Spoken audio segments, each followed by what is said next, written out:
السلام علیکم ورحمۃ اللہ وبرکاتہ۔ ڈاکٹر صاحب، سوال اس حوالے سے ہے کہ کیا ریال ڈالر وغیرہ اگر کوئی شخص لے کے رکھ لیتا ہے کم قیمت میں کہ جب یہ مہنگے ہوں گے تو پھر میں ان کو فروخت کروں گا، تو کیا اس طرح کرنسی کی خرید و فروخت جائز ہے؟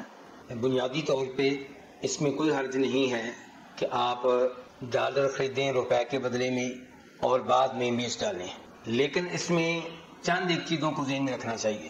نمبر ایک یہ کہ جب آپ ڈالر خریدیں تو تب ایک ہاتھ سے روپے دیں، دوسرے ہاتھ سے ڈالر لیں، ادھار نہیں چلے گا۔ اور جب آپ ڈالر بیچیں تب بھی آپ ایک ہاتھ سے ڈالر دیں، دوسرے ہاتھ سے روپے لیں، ادھار نہیں چلے گا۔ ایک مجلس کے اندر ہو سکتا ہے کہ آپ کچھ تاخیر کر لیں، آپ گھنٹے کے بعد روپے دیتے ہیں، لیکن دونوں جدا نہیں ہوتے، کوئی حرج نہیں ہے۔ لیکن اگر آپ جدا ہوتے ہیں تو پھر آپ کو جدا ہونے کی اجازت نہیں ہے جب تک کہ یہ بیع مکمل نہ ہو جائے۔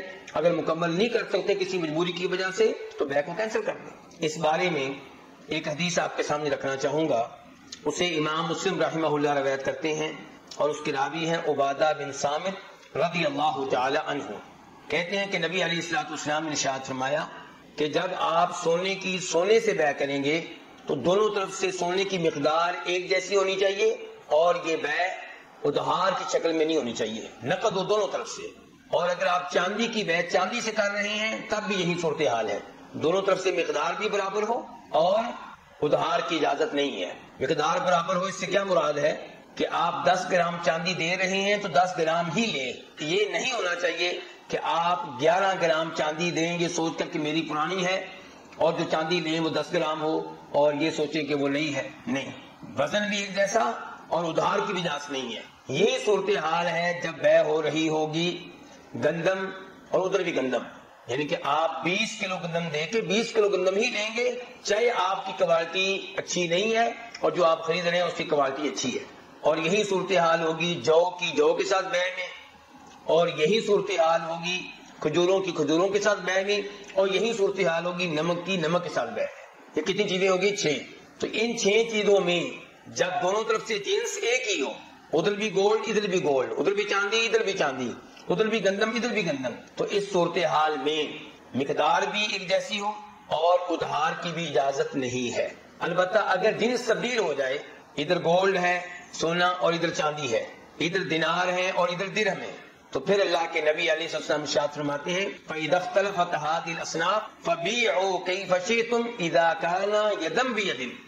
جب اجناس مختلف ہوں تو پھر جو بھی تم ریٹ لگاؤ، پھر مقدار جیسی بھی ہو بیع کرنے کی اجازت ہے، لیکن ادھار کی اجازت پھر بھی نہیں ہے۔ یعنی کہ جب ایک سائڈ پہ سونا ہوگا دوسری سائڈ پہ چاندی ہوگی تو یہاں پہ ادھار کی اجازت نہیں ہے، کیونکہ یہ دونوں جنسیں ایسی ہیں جو بطور ثمن، بطور قیمت، بطور کرنسی کے استعمال ہوتی ہیں۔ اچھا، اب کرنسی کا جب تذکرہ ہوا تو یہیں سے مسئلہ حل ہو گیا ڈالر کا، روپے کا۔ یہ چیزیں جو آج کل قیمت کے طور پہ استعمال ہوتی ہیں، جو آج کل کرنسی کے طور پہ استعمال ہوتی ہیں، تو ان کا وہی حکم ہوگا جو حکم سونے اور چاندی کا ہے۔ جب ایک طرف سے روپے ہوں دوسری طرف سے بھی روپے ہوں تو یہاں پہ نہ ادھار کی اجازت ہے اور نہ کمی بیشی کی اجازت ہے۔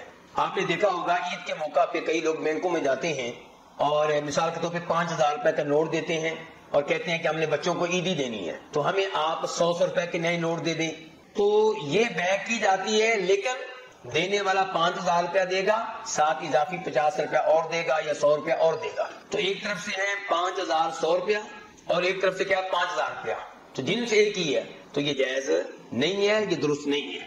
البتہ اگر کرنسی کی جنس تبدیل ہو جائے، ادھر ڈالر ہے ادھر روپے ہیں، تو اب ظاہر مقدار میں کمی بیشی ہوگی۔ جیسے سونے اور چاندی کی آپس میں بیع کریں تو وہاں پہ شریعت نے کمی بیشی کی اجازت دی ہے، تو یہاں پہ بھی کمی بیشی کی اجازت ہوگی، لیکن ادھار کی اجازت یہاں پہ بھی نہیں ہے۔ جیسے سونے اور چاندی کی آپس میں جب بیع کریں تو ادھار کی اجازت نہیں ہے۔ البتہ ڈالر کے معاملے میں ایک اور جانب آپ کی توجہ مبذول کرانا چاہوں گا، وہ کیا ہے؟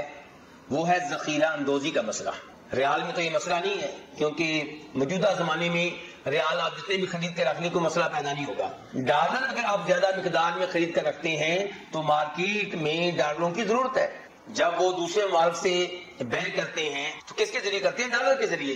اب ڈالروں کی لوگوں کو ضرورت ہے اور آپ نے ڈالر خرید کے گھر میں رکھے ہوئے ہیں، ذخیرہ اندوزی کی ہوئی ہے، مارکیٹ میں قلت پیدا ہو چکی ہے، تو اس ذخیرہ اندوزی کی اجازت نہیں ہوگی. ڈالر آپ کو مثال کے طور پہ آپ کا کاروبار ڈالروں کے ذریعے ہے.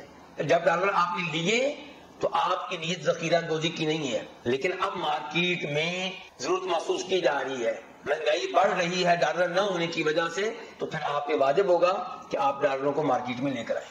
ایسے ہی ہے جیسے گندم ہے آپ کے پاس، آپ نے رکھی تھی یہ سوچ کر کہ جب مہنگی ہوگی تب بیچوں گا، کوئی بات نہیں، لیکن مارکیٹ میں قلت پیدا ہو چکی گندم کی اور آپ نے ابھی تک رکھی ہوئی ہے یہ سوچ کے کہ مزید مہنگی ہو جائے، تو یہ درست نہیں ہوگا.